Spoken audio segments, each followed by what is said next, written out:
자, 사무엘서가 왜 기록되었는지, 다윗 왕정의 정당성에 대한 설명이 이렇게까지 길어야 되는 이유가 무엇인지를 살펴보도록 하겠습니다.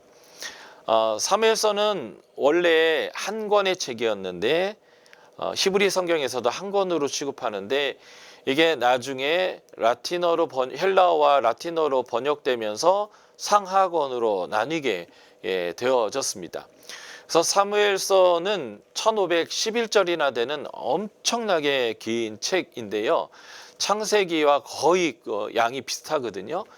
이렇게 긴 책을 기록했어야 하는 목적이 무엇인지, 다윗 왕정의 정당성이 왜 필요했는지를 이제부터 설명드리도록 하겠습니다. 자, 사무엘서는 신명기적 역사의 강조점을 갖고 있습니다. 전기 예언서이고요. 그래서 예언자들은 언약을 설명하는 사람들이기 때문에 순종하면 복, 불순종하면 저주라고 하는 그 언약의 가장 기본적인 틀을 가지고 역사를 해석하는데, 이것을 신명기적 역사관이라고 표현합니다. 신명기 역사관, 신명기 사과라는 용어는 자유주의자들이 먼저 사용하기 시작한 단어이기는 하나, 그러나 예언자를 통해서 하나님의 관점으로 역사를 해석한다라고 하는 이만큼은 이제 복음주의 전통 이런 곳에서도 수용하고 있는 내용이죠. 그래서 순종하는 사람의 대표가 누구인가 했더니 다윗 같은 사람인 거죠. 그리고 불순종하는 사람, 언약에 불충실한 사람을 망하게 되는데, 이렇게 언약에 불순종한 사람의 대표가 누굴까요? 바로 사울 왕인 거고요. 결국 이 본문을 통해서 보여주는 핵심은 사울 왕조는 왜 버려졌으며 다윗 왕조는 왜 선택되어졌는가라고 하는 이러한 큰 대결적인 메시지가 주어진다라고 보시면 되겠습니다. 다윗이 왕이 됐고, 또 다윗에서 솔로몬으로 이스라엘 역사에서 처음으로 왕위가 이어지게 되는 이러한 왕정의 초기 시기에는 다윗 왕정이 다음과 같은 문제로 인해서 계속적인 공격과 비난을 받았었습니다. 그 공격과 비난의 주체는 아마 베냐민 지파 사람을 중심으로 이루어졌을 것으로 보여지는데요. 그래서 압살롬의 반란 때 다윗이 맨발로 도망갈 때 다윗에게 피해 사람아 라고 하면서 막 저주를 뿜어댔던 그 사람이 바로 베냐민 지파 시므이라는 사람이라는 것도 이것을 반증하는 거죠. 그래서 이 베냐민 지파를 중심으로 지금 우리가 얘기한다면 북이스라엘이에요. 아직 북이스라엘이 만들어지지는 않았지만 다윗 시대에 다윗의 굉장히 중요한 그 배경이 됐던 것이 이제 유다 지파인데, 유다 지파와 나머지 북이스라엘로 포함되었던 10지파와의 갈등이 이 당시부터 이제 막 본격화되어지는 모습을 우리가 볼 수 있습니다. 나중에 사무엘하에 보면 세바의 반란이 일어나는 내용도 바로 이러한 모습인데요. 다윗은 사울을 이용해서 자신의 출세를 도모했다라고 하는 오해가 굉장히 컸습니다. 한마디로 말하면 사울이 다윗을 알아보고 그를 정치에 등용시켰을 뿐만 아니라 사위까지 삼아 주셨는데도 불구하고, 그리고 요나단 형이 다윗을 자기 목숨과 같이 사랑했음에도 불구하고 다윗은 이 가문을 배신하고 이 가문을 다 죽여버리고 정치적 야욕과 왕권을 갖고 싶어서 이제 악행을 행했다라고 보는 그런 소문이 이 당시 있었다는 겁니다. 두 번째, 다윗에 대한 잘못된 소문 중에 하나는 다윗은 탈주자였다라고 하는 거예요. 그래서 왕에게 잘못하고 도망가서 광야에서 노략질이나 하는 그런 이제 도둑떼의 수괴 정도로 사람들이 보게 되는 거죠. 나중에 사무엘상 25장인가요? 나발이라고 하는 사람이 이제 다윗이 그가 양털을 깎는다고 해서 먹을 것을 좀 받으러 사람들을 보냈더니 요즘 집 나간 개새끼들이 많다더니 다윗은 누구냐 하면서 다윗을 아주 심하게 모욕했던 이런 내용들은 다윗의 이러한 탈주자라고 하는 오해와 같은 이야기들을 설명하고 있는 겁니다. 사실은 불순종하는 사울에 의하여 쫓겨다니는 모습이었지만 그냥 사람들은 광야에서 쫓겨다니고 공권력에 의해서 왕위에서 쫓겨다닌다라는 것 자체가 그냥 죄인일 것이다 라고 하는 이런 이제 소문으로 왜곡되어졌던 거죠. 세 번째, 다윗은 탈주자일 뿐만 아니라 무법자였다라고 하는 거예요. 그래서 노략질을 하고 심지어는 블레셋의 용병이 되어서, 블레셋은 이 당시 이스라엘을 가장 괴롭히고 있는 주적이었는데 그 블레셋의 부하가 되어서까지 이스라엘 백성을 노략질했던 사람이라는 오해가 있었다는 거죠. 그래서 사무엘상의 3상의 후반부의 내용들은 이런 내용들이 다 오해이고 사울 왕의 불순종과 죄로 인하여 빚어졌던 일들이며, 이런 상황 가운데 하나님이 다윗과 함께 하셨고 다윗은 죄를 짓지 않았다라고 하는 것들을 아주 디테일하게 세부적으로 모든 것들을 변증하는 내용들이 이제 포함되어지게 됩니다. 두 번째, 다윗 왕조가 오해를 받고 있었던 중요한 요소 중에 하나는 다윗과 그 왕조를 하나님이 버리셨다는 거예요. 하나님이 다윗 왕조를 버렸다. 근데 그렇게 다윗 왕조를 하나님이 버렸다라고 말할 만한 충분한 팩트가 있었단 말이죠. 첫 번째, 다윗은 남의 아내를 빼앗은 사람입니다. 간음하지 말라고 하는 그러한 계명을 어겼던 사람이죠. 그런데 이 간음을 숨기기 위해서 살인하지 말라라고 하는 계명도 깨뜨렸던 사람이고요. 그래서 남의 아내를 뺏기 위해서 다른 사람의 남편을 죽인 것은 한 가정의 중요성을 다루고 있는 내 부모를 공경하라라고 하는 제5계명도 깨뜨렸던 사람이다라고 볼 수 있어요. 어떻게 보면 그 출발점은 남의 것을 탐하지 마는데, 남의 것을 탐하지 말라 할 때 남의 것의 목록의 첫 번째가 남의 아내거든요. 그러니까 10계명의 10번째 계명을 어겨서 간음하지 말라는 계명과 살인하지 말라는 계명과 가정을 소중히 여겨라고 하는 이 계명을 온통 다 깨뜨렸던 사람이죠. 이것은 팩트입니다. 사실이고요.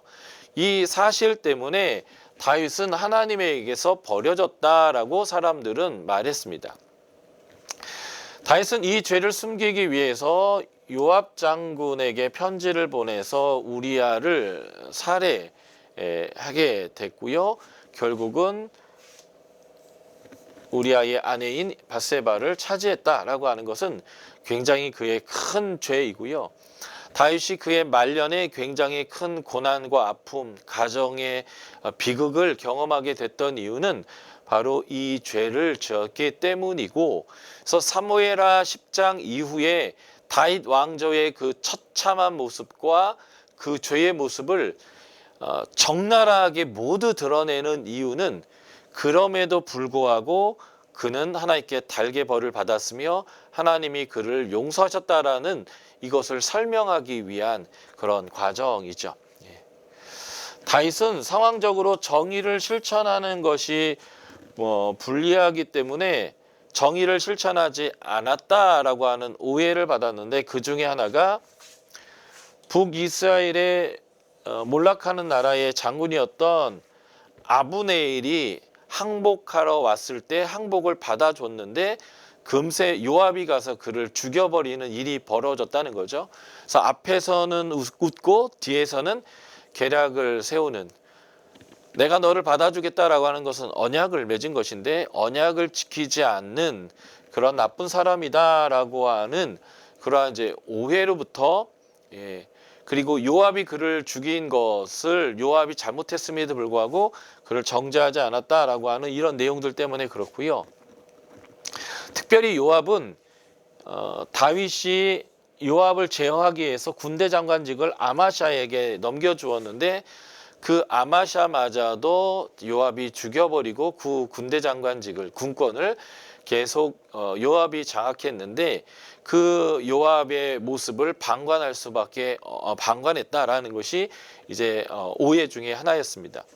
이것을 해소하는 게 왕하 열왕기상이죠. 열왕기상 1장 2장에서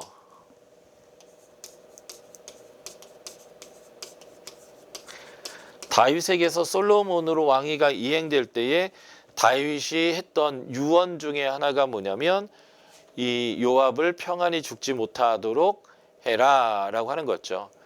그리고 다윗을 피해 사람이라고 외치며 흙먼지를 뿌리고 돌을 던졌던 시므이도 평안히 죽지 못하게 해라 라고 했던 요 유언의 내용은 지금 이 내용을 이제 설명하는 건데, 다윗은 어쩔 수 없었다.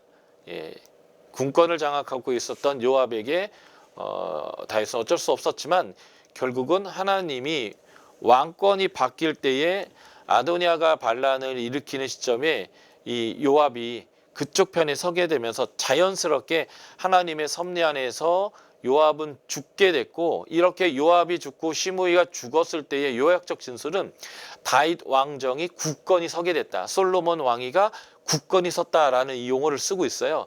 이 말은 바로 이 요압은 다윗 왕정과 솔로몬 왕위를 위협하는 최대 불안 요소였는데 하나님에 의해서 때가 됐을 때 제거되는 이런 과정을 설명하는 내용이겠죠. 다윗은 사울의 죽음도 관련되어 있다. 그래서 사울을 죽게 한 것도 다윗이다 라는 거예요. 왜 그러냐면 사울을 죽였던 아말렉 사람이 그 사울의 시체 목을 이제 다윗에게 바쳤기 때문에 그렇고요. 그래서 사울은 이렇게 다윗을 죽이려고 하는 사람이다. 그래서 사무엘서는 절대 다윗은 하나님이 세우신 왕을 손대지 않는 사람이라는 것을 반복적으로 설명하게 되고요. 다윗은 사울의 아들인 이스보셋의 죽음에도 연관이 있다라고 하는 거죠. 그러니까 한마디로 사울 왕조를 향한 씨를 말렸다라고 하는 것인데, 아니다, 이것은 이스보셋을 배신한 군대 장관들의 문제다라는 것들을 또 설명하는 거고, 그리고 사울 왕가의 7명을 이제 기브온 사람들에게 내주어서 죽게 하는 일이, 이것도 팩트예요, 다.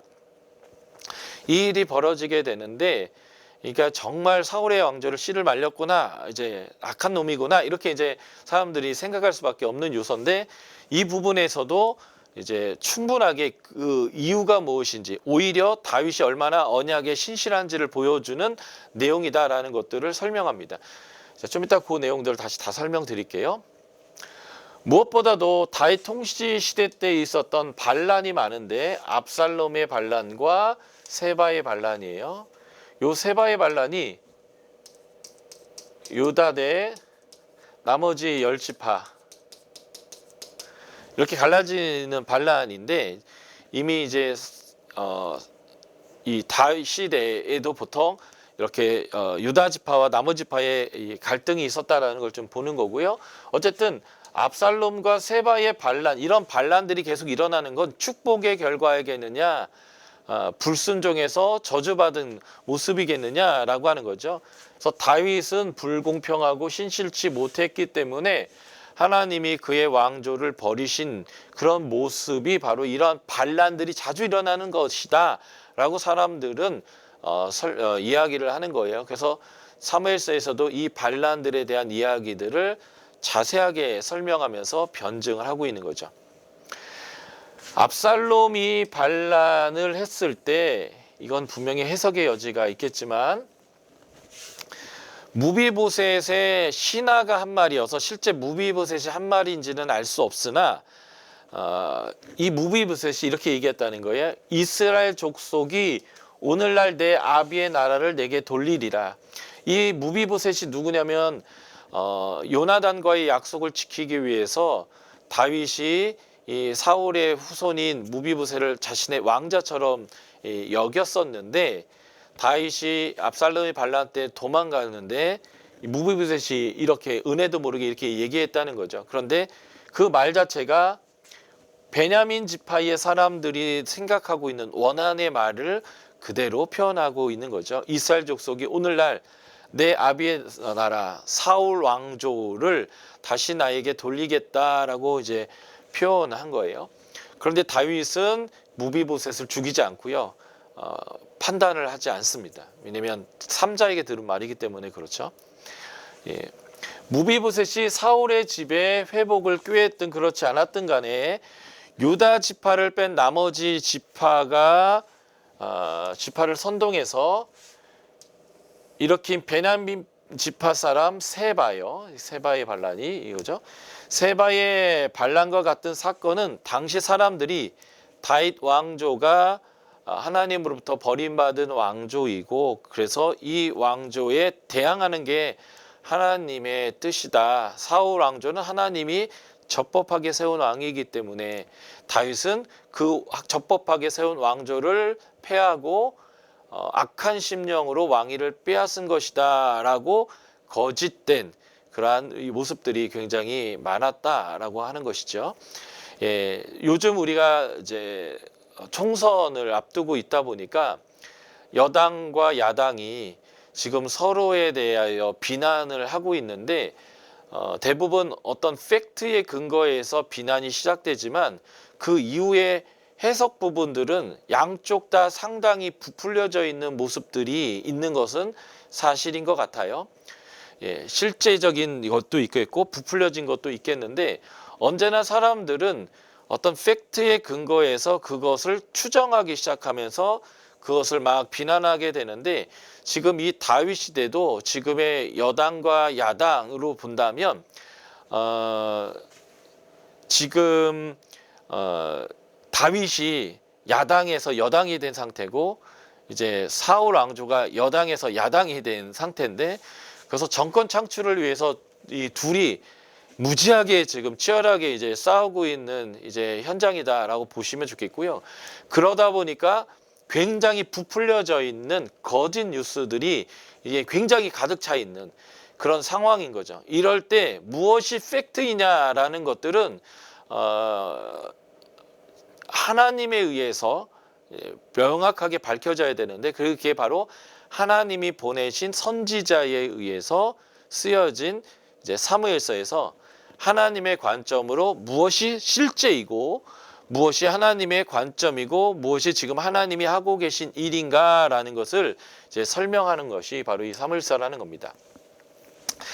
위 사실들이 사실이든 아니든 간에 다윗 통치의 말년과 솔로몬 통치 초를 사는 사람들이 원독자들인데, 그들이 이미 알고 있는 사실들, 듣고 있는 소문들에 의해서 많은 오해가 발생한 게 되겠고요. 그래서 이것을 해결하기 위하여 기록된 책이 바로 사무엘서다라고 보시면 됩니다. 어쨌든 처음으로 왕위가 아들에게 이양되어져야 되는 그런 시점인데, 이런 시점에서 정말 다윗에게서 솔로몬으로 왕위가 이행되는 것이 하나님의 계획과 뜻인가라는 것이 굉장히 궁금했겠죠. 이거에 대한 답이 사마 7장인 다윗 언약, 나단이 이것을 중재했기 때문에 나단 언약이라고도 표현하는데요. 이것이 이제 이것을 설명하는 내용이기도 합니다. 그래서 다윗 왕정에 대한 변증으로 가득 차 있는 책이 바로 사무엘서인 것이 분명하죠. 예. 사울과 그의 집은 죄악으로 인해서 버림받았다라는 것들을 설명하는 게 이제 사무엘상 초반부인 거예요. 9장 10장에서 왕으로 세워지고 그리가 버려져서 죽음을 당하게 되는 것이 사무엘상 31장까지의 내용인데, 예. 사울과 그의 집은 죄악으로 인해 버림받았는데 다윗 왕조는 방금 우리가 봤던 그런 팩트들이죠. 불미스러운 일에도 불구하고 왜 버림을 받지 않았는지에 대한 설명이 반드시 필요한 시점이었다라고 하는 것이고요. 사무엘서는 이런 의문에 대하여 하나님의 관점, 하나님의 역사 해석이죠. 선지자를 통해서 해소해주고 있다라는 거고요. 여기서 이제 우리가 배워야 되는 한 가지는 지도자는, 그래서 목회자는, 또 더 좁게 하면 엄마 아빠는 자녀로부터, 성도로부터, 지도자는 이제 그가 따르는 팔로우들로부터, 대통령님은 백성으로부터 수많은 어떤 팩트에 근거한 비난과 오해를 사는 위치에 있습니다. 특히 목회자도 마찬가지인데요. 실제 목회자도 연약함이 많아서 다윗이 잘못한 게 실제 있긴 하잖아요. 많이 잘못하고도 합니다. 그렇지만 그 잘못에 비해서 더 많은 비난과 더 확대된 죄로 오해받는 경우가 많이 있는데, 그럴 때 어떻게 우리가 이 문제의 난관을 해결할 것인가 라고 할 때 다윗의 모습을 통해서 우리가 어떤 태도를 취해야 될지를 잘 배워야 하고요. 또 하나는 저희가 이제 두 가지 배워야 된다고 했잖아요. 하나님 어떤 분인가, 하나님께 순종하는 사람 어떤 사람인가. 다윗을 통해서 배울 건 배우는 건데, 더 중요한 것은 하나님은 본인이 세우신 권위자의 권위를 세워주시는 분이고, 하나님 편에서 하나님의 사람을 통하여 하나님이 그것에 대한 오해를 풀어주시는 하나님의 역사가 반드시 있다라는 것들을 믿어야 합니다.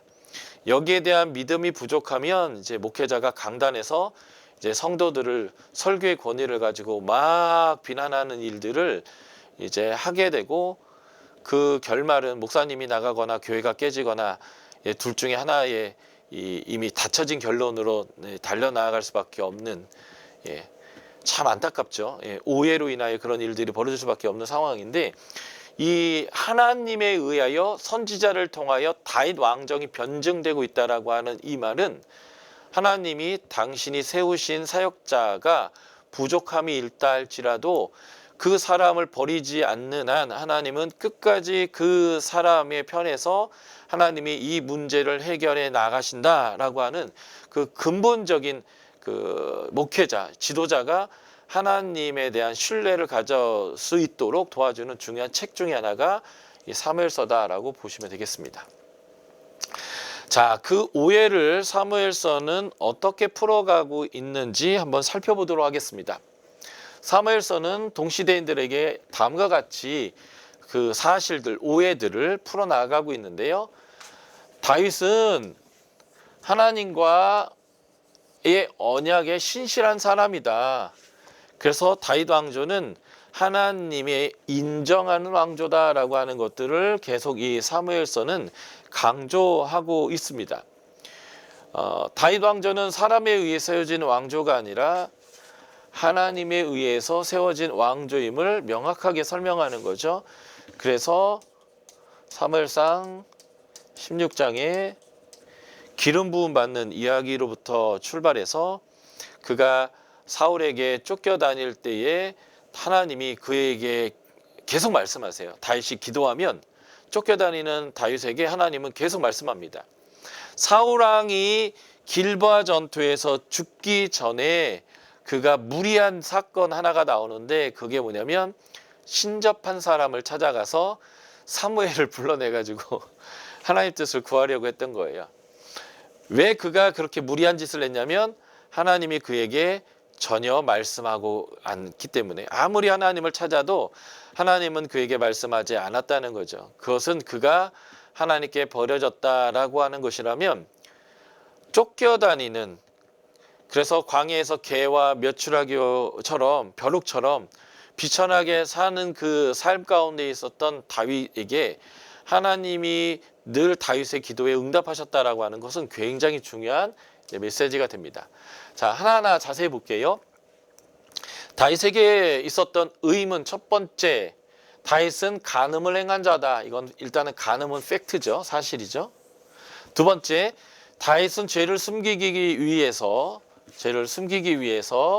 우리아를 살해했다. 이것도 사실이죠. 뿐만 아니라 그의 아내를 차지했다. 이것도 다 사실입니다. 이 세 가지 사실임에도 불구하고 하나님은 이들을 버리지 않은 이유는 이렇게 설명하는 거죠. 밧세바와의 간음과 우리아의 살해에서 그는 하나님에게 용서를 받았는데 대가를 다 치르고 용서를 받았습니다. 밧세바가 임신한 그 아이가 죽는 이야기를 통해서 대가를 치르게 되는데 여기에서도 다윗이 어떤 반응을 보였는지를 자세히 봐야 돼요. 하나님이 아이를 죽이겠다라고 말씀을 이미 하셨지만 다윗은 아직 하나님께 긍휼을 구할 수 있는, 아직 아이가 죽기 전에는 거의 막 식음을 전폐하며 하나님 앞에 긍휼을 구합니다.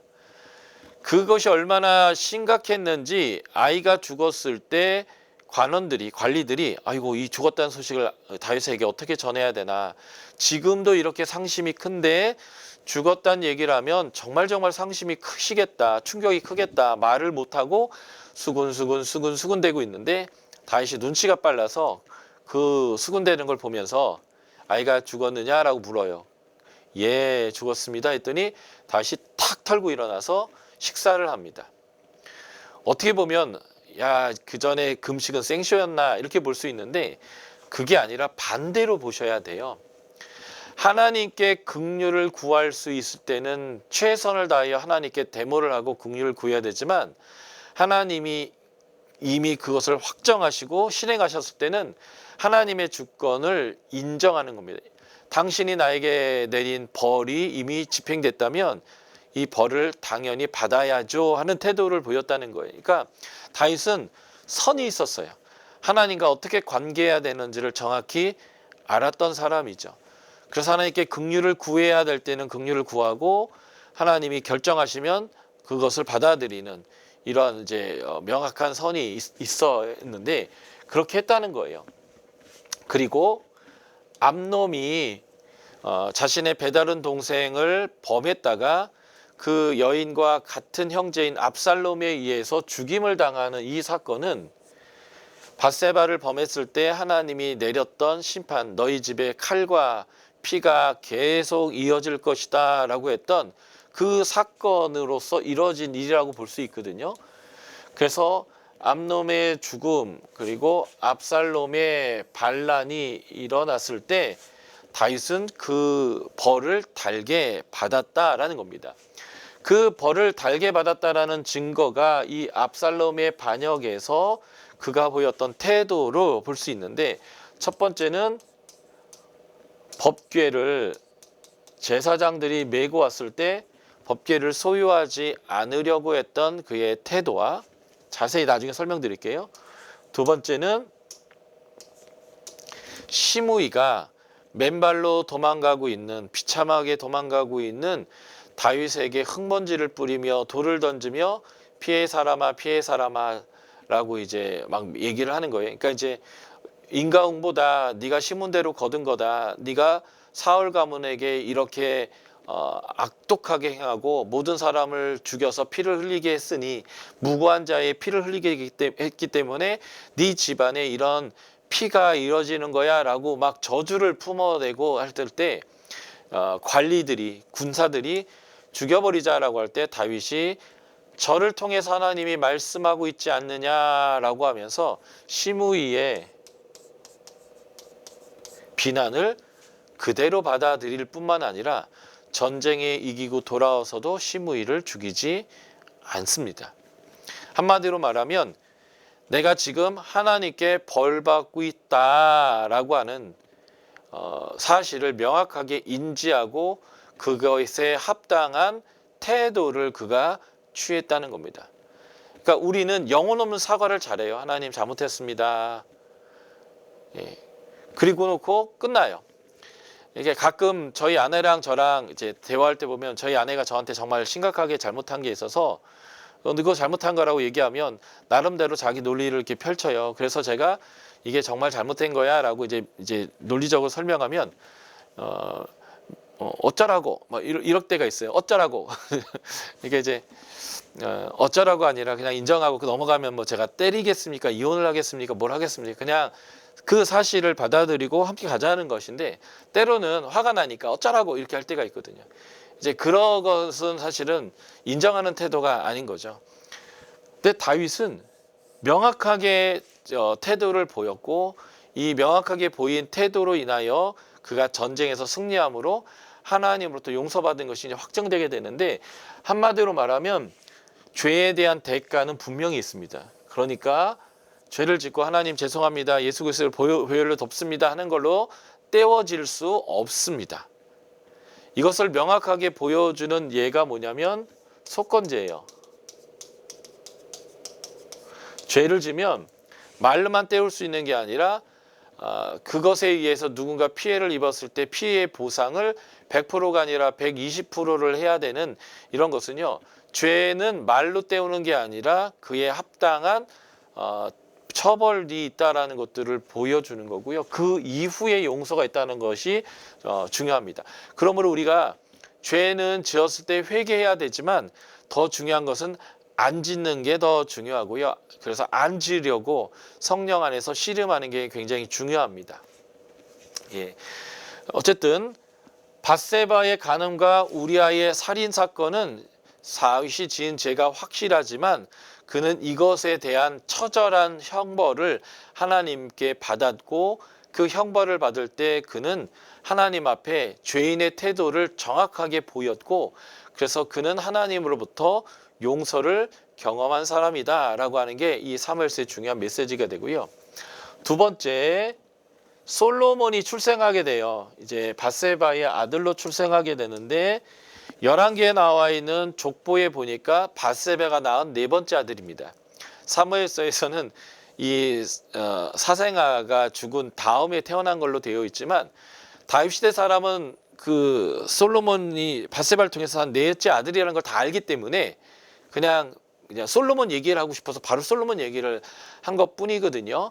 예, 그래서 솔로몬이 출생할 때 하나님이 예언자를 통해서 아이의 태명을 여디디야라고 지어주셨는데 여디디야의 이름 뜻은 여호와의 사랑을 입은 자다라는 뜻이고요. 결국 다윗을 이어 왕이 될 자는 솔로몬이다라고 하는 의미의 태명으로 이제 비춰지는 거죠.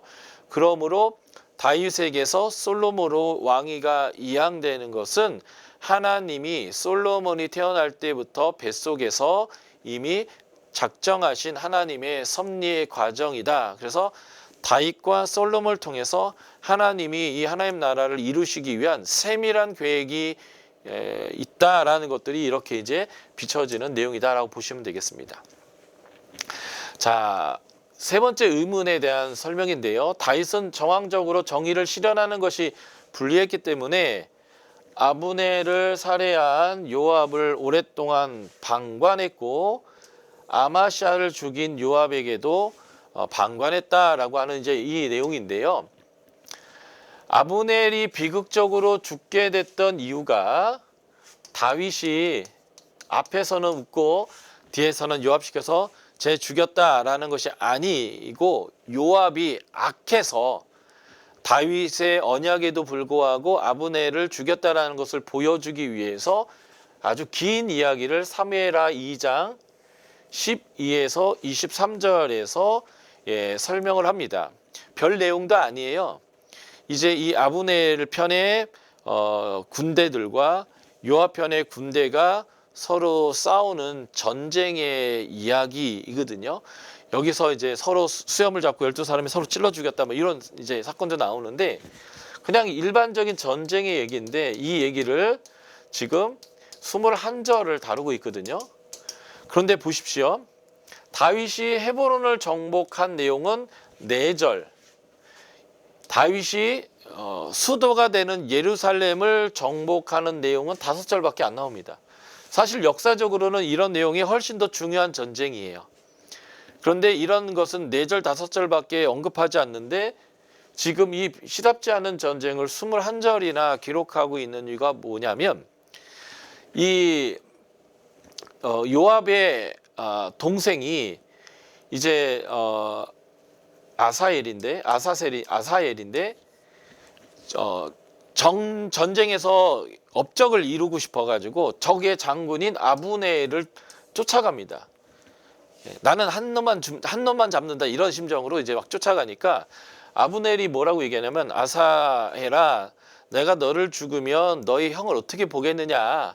그러니까 너는 다른 군사들이나 죽여서 전적을 세워라 라고 했는데 아사셀이 말을 안 듣고 끝까지 아브넬을 쫓다가 결국 아브넬에 의해서 죽임당하는 내용, 이게 바로 이 전쟁의 핵심이에요. 이것을 이렇게 길게 기록했던 이유가 무엇이냐면 요압이 다윗이 언약을 맺고 풀어준 아브넬을 죽인 것은 다윗이 뒤로 계략을 세운 것이 아니라 요압이 자신의 사적인 감정, 자신의 동생을 죽인 아브넬에 대해 원수를 갚기 위해서 한 개인적인 악행, 사적인 악행이다라고 하는 것을 설명하기 위해서 이렇게 길게 설명했다는 거예요. 그러니까 이 사무엘서의 저작 목적은 일반적인 역사들, 중요한 사건들을 기록하는 데 포커스가 있는 게 아니라 다윗 집안에 대한 오해를 푸는 데에 포커스를 맞춰서 기록하고 있다는 것이 명확하게 보여주는 거죠. 네 번째 의문은 다윗은 사울의 죽음과 관련되어 있다라고 하는 거예요. 그리고 명백한 증거는 없지만 다윗이 이스보셋의 죽음, 사울의 아들이죠. 죽음과도 관련이 있다라고 하는 것인데, 왜냐하면 이스보셋의 머리가 헤브론에 바쳐졌기 때문이죠. 그런데 실제로 이것은 다윗과는 상관없는 거예요. 사울의 죽음은 다윗과 관련되어 있다는 의문에는 이렇게 대답하는 거죠. 사무엘상 24장과 26장은 다윗이 사울을 죽일 수 있는 상황이 있었다. 한 번은 사울이 동굴에 가서 발을 가리우려고 배변을 하려고 할 때 뒤에서 옷을 싹 벤 내용이 23일상 24장이고 26장은 사울이 다윗을 쫓다가 피곤해서 자고 있을 때 진에 들어가서 그의 창과 물병을 들고 바로 옆에 있는 것을 들고 나온 거죠. 이 사건 그리고 멀찍이 그가 이제 나중에 떨어져서 사울 왕을 부르면서 나는 당신을 죽일 수 있었지만 당신을 죽이지 않겠습니다. 나는 당신을 죽일 의사가 없습니다라고 반복했던 사건이 바로 다윗은 하나님이 기름 부은 자를 자신의 손으로 죽이려고 하지 않는 하나님을 경외하는 사람이다라는 것을 강조하는 거고요.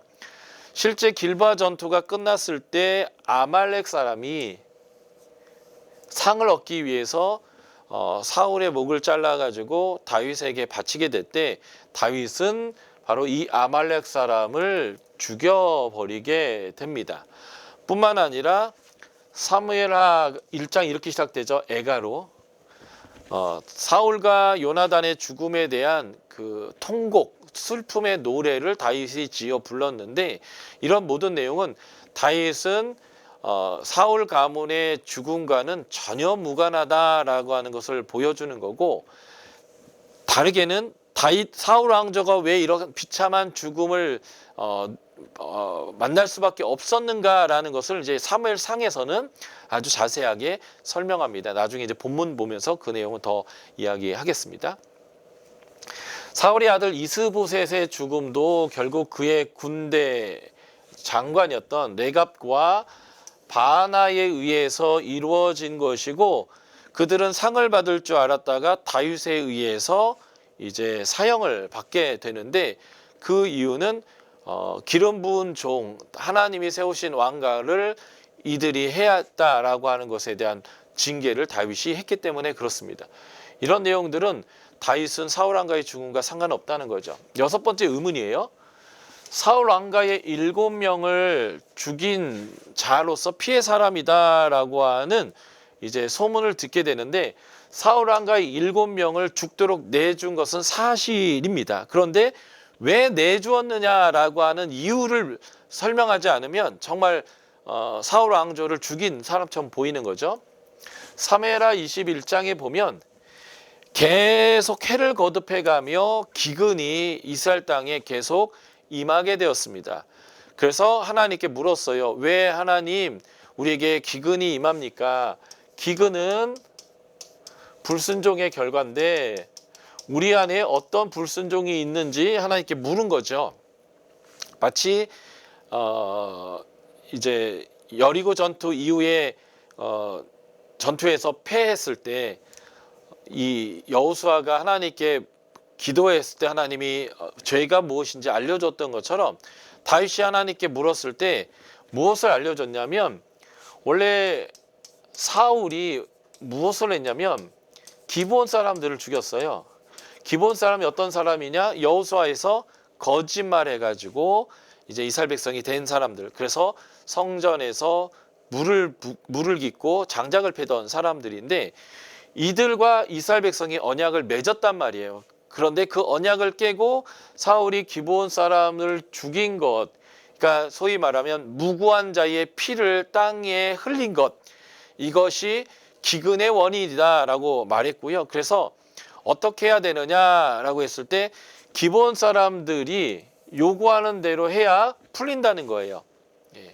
이 당시에 기본적인 법이 눈에는 눈, 이에는 이였기 때문에 그래서 가족의 친족의 의무는 우리를 살해한 사람들을 가족이 친족들이 살해하는 것, 이 당시에 이제 하나의 법이었는데 기브온 사람들이 그래서 사울 가문을 7명을 달라 그래서 그들을 죽여야겠다라고 했고 그래서 언약을 깬 사울 때문에 기근이 임했다면 언약을 지키기 위해서 사울의 왕족 7명을 내주는데 특별히 요나단의 가족은 주지 않았고요.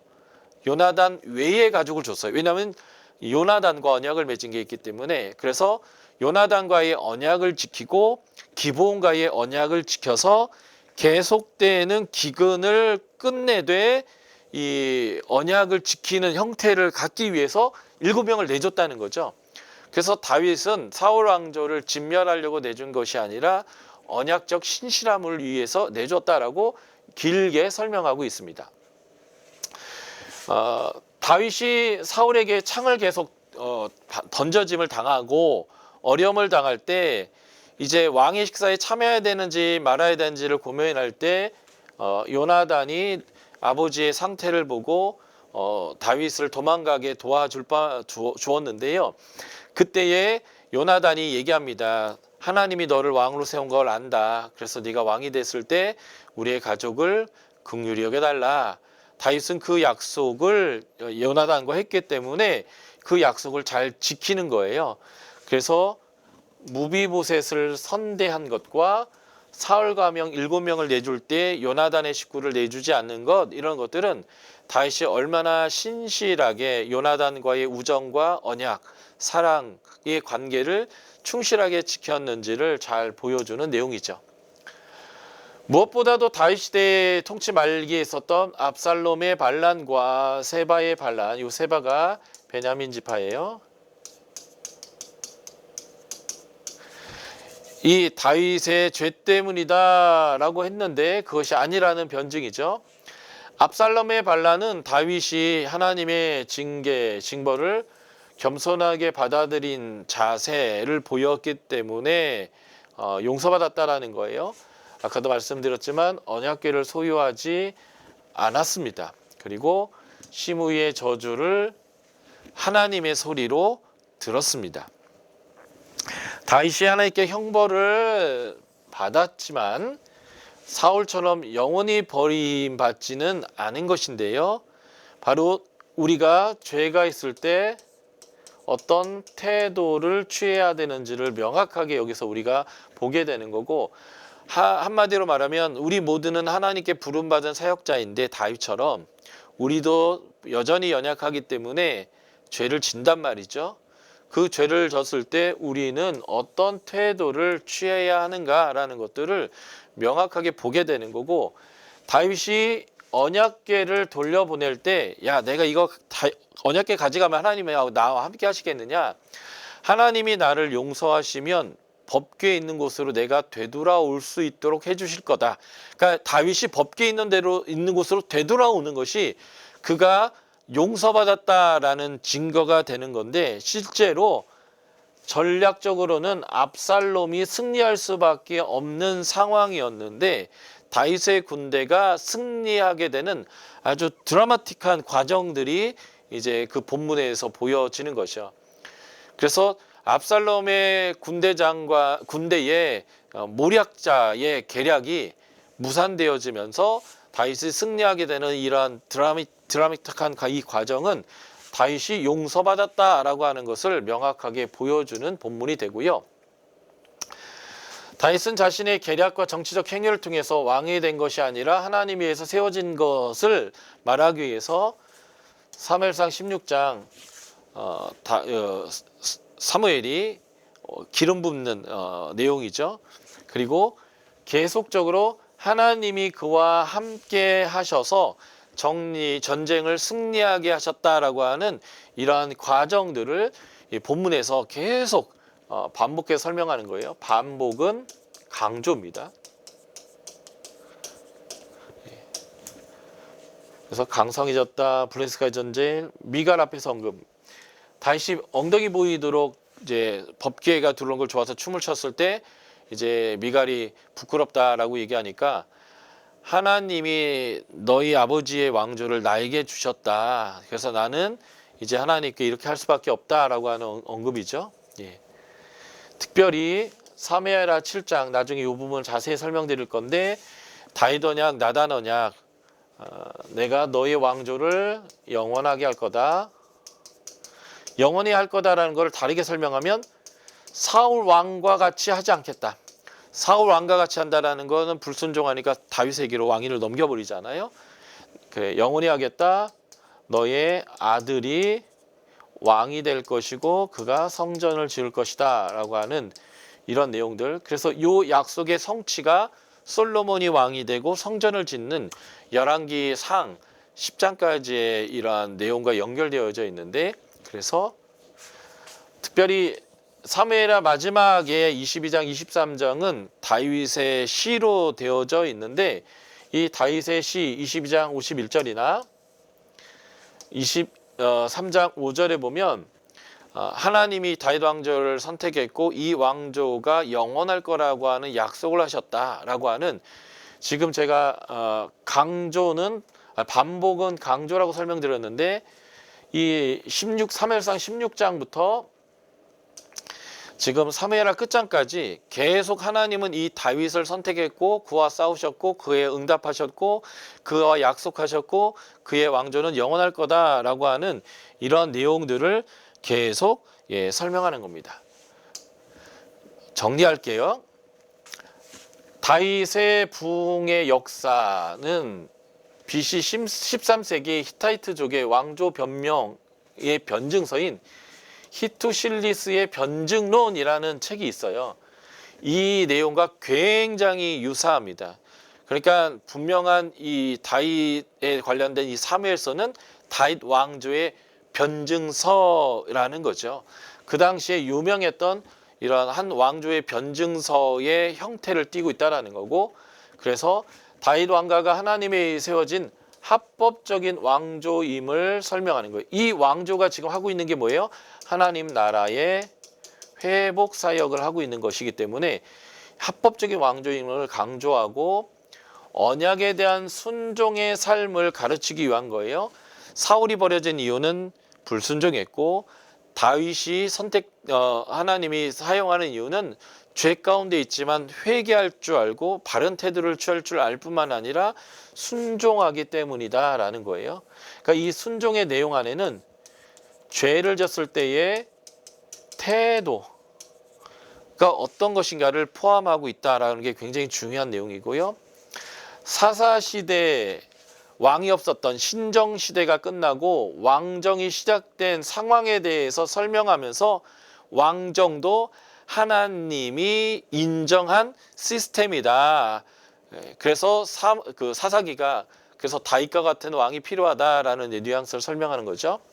그리고 하나님의 마음에 합당한 왕의 모습이 어떠한 것인지, 왕정도 하나님이 인정한 시스템이라면 그 왕정의 왕은 어떠해야 하느냐라는 거죠. 그거에 대한 설명을 하기 위해서 이 책이 기록되었다라고 보시면 되겠습니다.